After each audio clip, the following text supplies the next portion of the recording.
হামিম এবং অর্পিতার পর এবার জালে হামিমের এক শাগরেদ। হাওড়ার বেলিলিয়াস রোডে গ্রেফতার আদিত্য সিং ওরফে রাজু।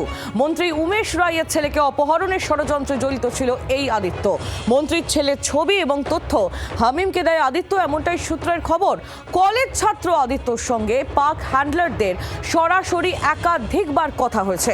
এসটিএফ সূত্রে এমনটাই খবর। আর শুধু তাই নয়, হামিমের মাধ্যমে পাক জঙ্গিদের সঙ্গে যোগাযোগ করেছিল এই আদিত্য, এমনটাই এখনো পর্যন্ত এসটিএফ সূত্র মারফত খবর উঠে আসছে।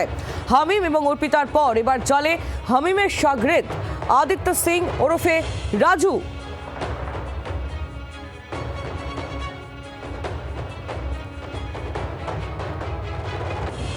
আমাদের দুই প্রতিনিধি আমাদের সঙ্গে এই মুহূর্তে রয়েছেন, আমাদের প্রতিনিধি বিক্রম দাস এবং দেবব্রত ঘোষ। আমাদের দুই প্রতিনিধি আমাদের সঙ্গে একেবারে সরাসরি রয়েছেন। আমি শুরুতেই বিক্রমের কাছে যাব। বিক্রম, হামিম, অর্পিতা আর তারপর আদিত্য, একেবারে শুরু থেকেই সকাল থেকে যে বিষয়টা নিয়ে আমরা আলোচনা করছিলাম, এদের প্রত্যেকের বয়স একই, প্রায় সমসাময়িক এরা, এবং প্রত্যেকেই এরা ছোট কলেজের গণ্ডি সবে পেরিয়েছে বা কলেজে পড়াশোনা করছে এমন, অর্থাৎ একটা কমিউনিটিকে একটা বয়সের ছেলে মেয়েদের টার্গেট করা হচ্ছে। একেবারেই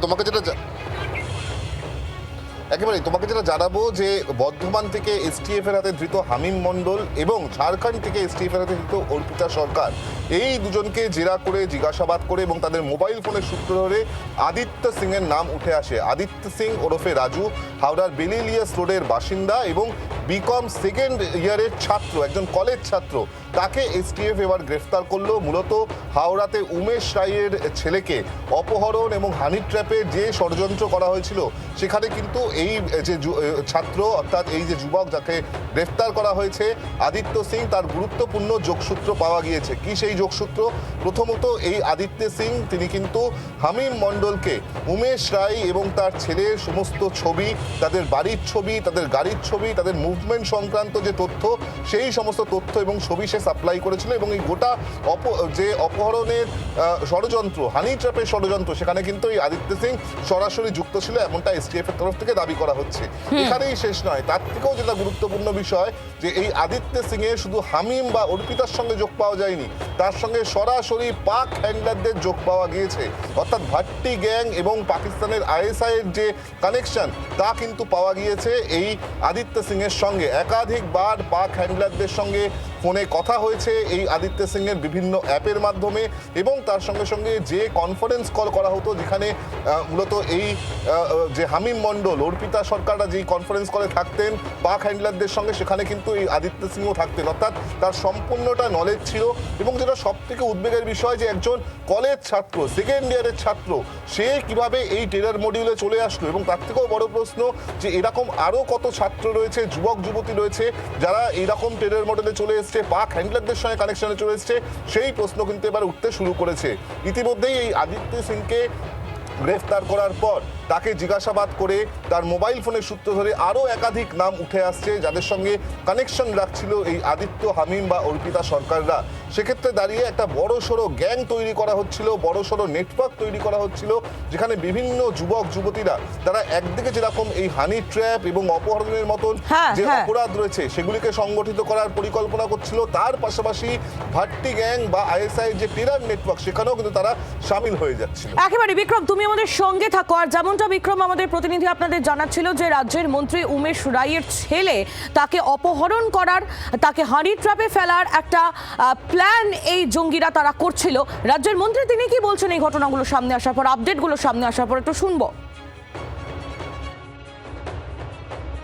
এরা হচ্ছে আসল সমাজের দুশ্মন, যারা টাকার জন্য পাকিস্তানি জঙ্গিদেরকে সমর্থন করে, লোকের ইনফরমেশন লিক করে, ভিডিও বানায়, সেই ইনফরমেশন গুলো দেয়। এদের ভরসাতেই আমাদের উপরে এই থ্রেড গুলো আসে। আমি বলছি, আগেও বলেছিলাম যে এই পুরো বিষয়টা খতিয়ে দেখার কাজ এসটিএফ করছে। যারা এর সঙ্গে যুক্ত ছিল একজনও ছাড় পাবে না। Hotel Management with AI. Join IIHM, International Institute of Hotel Management. যারা এই ঘটনার সঙ্গে যুক্ত তারা কেউ ছাড় পাবে না, এমনই হুঁশিয়ারি আমরা শুনলাম রাজ্যের মন্ত্রী উমেশ রায় তার গলায়। এবং স্বাভাবিকভাবেই পুলিশের তরফ থেকেও এই একই কথা বলা হচ্ছে।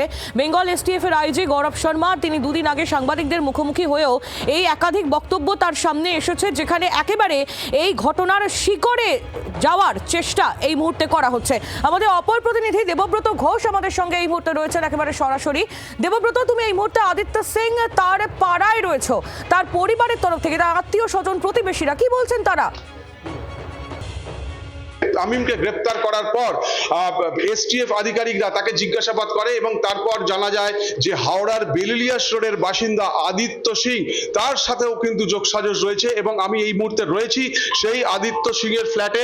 এখান থেকেই তাকে গ্রেপ্তার করে নিয়ে যায় এসটিএফ আধিকারিকরা। এবং যেটুকু জানা যাচ্ছে যে রাজ্যের পুর এবং নগরায়ণ দপ্তরের প্রতিমন্ত্রী উমেশ রায় তার গতিবিধি এবং তার ছেলের সম্পর্কে সমস্ত গতিবিধির ওপর নজর রাখা হতো এবং এর সাথে আদিত্য যোগসাজশ ছিল, পাশাপাশি পাক হ্যান্ডেলারদের সাথেও তার যোগসাজশ ছিল এমনটাই জানা যাচ্ছে। এবং তাকে গ্রেপ্তার করার পর তাকে জিজ্ঞাসাবাদ করা হচ্ছে। যদিও আদিত্যর পরিবারের লোকজন তারা যেটা জানাচ্ছেন যে কলেজ ছাত্র ছিল এই আদিত্য সিং এবং সে কিন্তু এই ধরনের কোনো কাজের সাথে তার যোগ থাকতে পারে না, এমনটাই পরিবারের লোকজন দাবি করছেন।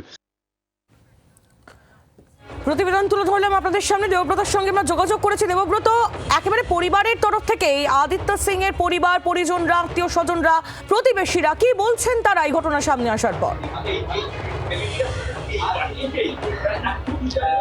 দেখো, এই মুহূর্তে আমি রয়েছি আদিত্য সিং এর যে ফ্ল্যাট, সেই ফ্ল্যাটের নিচে 357/1 বেলিলিয়াস রোড। এখান থেকেই তাকে গ্রেপ্তার করা হয়, এসটিএফ আধিকারিকরা তাকে গ্রেপ্তার করে।